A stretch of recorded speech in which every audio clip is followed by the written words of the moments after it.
Hey guys, so I'm just gonna cover some relative terms because I realized I use a lot of them in my videos and I never really described to you guys what they really mean or anything. So let me just quickly cover. I got my sticky note of them, so excuse me if I'm constantly looking at this.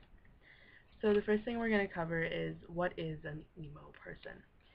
So first of all, just so you guys know, emo is not like I wanna die.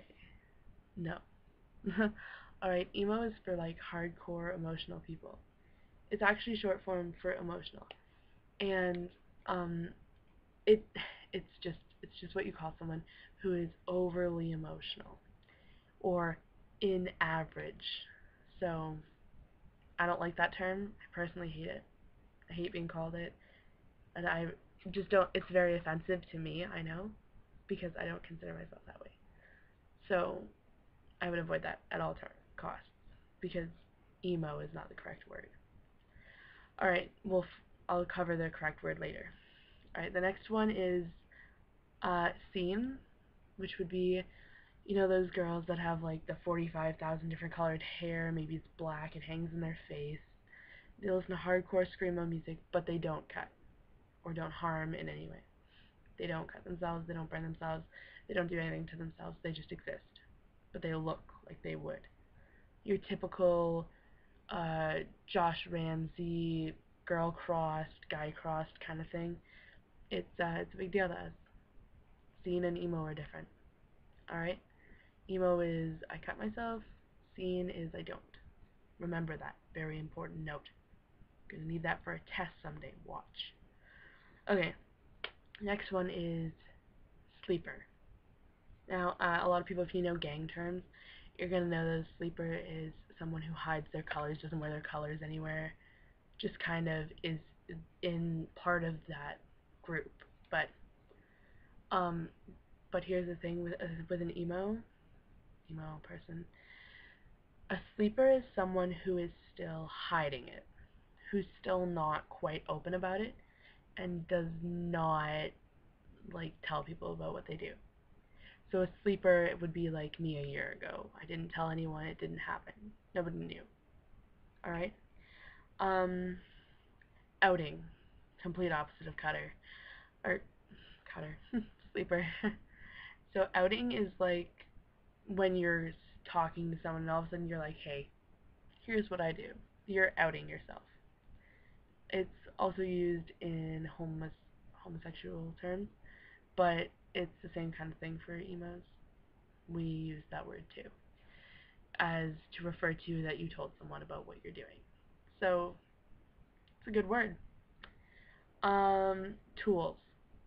Nobody giggle. I know what you're all thinking. It's not true. Tools are things that you use to harm yourself. So for me, it used to be these things, which are push pins. I know you can't see because there's glare. But push pins were my tools, or razors, or knives, or anything like that. Tools.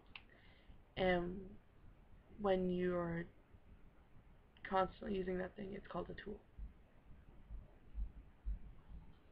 Um, oh yeah, don't ever get attached to your tools because they are, once you're attached to them, it's really hard to throw them out and it's really hard to get clean if you're using that tool over and over and over again. Just saying. Alright, triggers. Triggers I use a lot. Triggers is something that sets someone off. Like literally the trigger of a gun. Like, you know, bam, bam, bam, bam, bam. Anyway, but this is like something that makes you upset. So I have in my drawer here, right here, in one of those kitty notebooks, a trigger log, which is things that set me off, time, date, what happened that day, names, places, things that bug me and that make me want to cut. That's what a trigger is. It doesn't necessarily have to make you cut, it makes you want to. Oh, okay, self-harm and self-mutilation. This is a correct term instead of using emo. Self-harm, self-harmer, self-mutilation. Big difference. Just saying. Self-harm, instead of saying you're cutting yourself, say you're hurting yourself. It feels so much worse, and you feel a little bit dirtier afterward, and you're like, ooh, I don't like that feeling, and it makes you want to change. self-harm is the correct way to say cutting, burning, whatever. I'm a self-harmer. My arm's covered in scars from just picking at my skin. These can include pulling hair, picking at skin, scratching until you bleed, stuff like that. Things that almost seem natural, things that don't require a tool, unless like it's your bare hand. But self-harm and self-mutilation are both still used for things that need tools. So if you see sorry, so like it could be natural or it could not be. Either way, it's technically the correct term is self-harm or self-mutilation. It's respectful. It's more respectful to us and to the society that we come from. Okay, the next one is more for cutters, so I don't know if you guys are gonna know this game. It is a cutting game. I don't encourage it, but if people hear about it and they don't know 100% about it, it's really hard to tell. It's called strike. What you do is you take one of the tools, and so you take a tool. Normally, they use something that's only somewhat sharp, so that it takes longer for you to bleed. But you can use a full knife. It doesn't really matter what you use.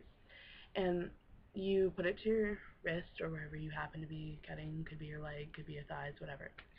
And strike. You always go strike one for playing the game. And then the next person would go. And the next person, and then when it comes back around to you, something that bothers you, another strike. And when you're done playing that part, like when you're done running out of words to say, you do another strike and you go for still playing. So you always have 2 strikes if you're playing the game. Always. One for playing, one for still playing. So like it's like after all this time, I'm still playing. And the way that it goes basically is that you cut until you bleed, and then you move on to the next spot and you keep going. They keep track of how many strikes you go, so you go strike 1, strike 2, and you say what's bothering you after it. It's not a good game. Like, it's a good game, but it's not good to be playing it.